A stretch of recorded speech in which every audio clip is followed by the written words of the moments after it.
Maths magic ನೋಡೋಣ.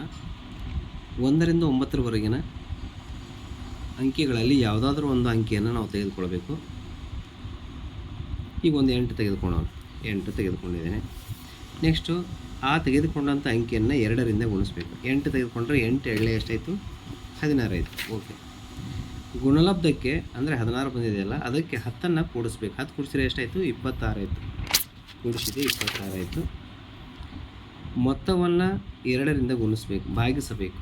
ಬಂದಂಥ ಮೊತ್ತ 26 ಬಂದಿದೆ. ಇದನ್ನು 2ರಿಂದ ಭಾಗಿಸಿದರೆ 13 ಬರುತ್ತೆ. 13 ಬಂತು. ನೆಕ್ಸ್ಟು ಭಾಗಲಬ್ಧಕ್ಕೆ ನಾವು ತೆಗೆದುಕೊಂಡಂಥ ಅಂಕಿಯನ್ನು ಕಳೀಬೇಕು. ನಾವು ತೆಗೆದುಕೊಂಡಂಥ ಅಂಕಿ ಎಷ್ಟಿದೆ? 8 ಇದೆ. ಇಲ್ಲಿದೆ ನೋಡಿ, ಫಸ್ಟ್ 8 ಇದೆ. ಸೊ 8ನ್ನು ಕಳೀಬೇಕು. ಅಂದರೆ 13ರಲ್ಲಿ 8ನ್ನು ಕಳೆದರೆ ಉತ್ತರ 5 ಬರುತ್ತದೆ. 5 ಬಂತು.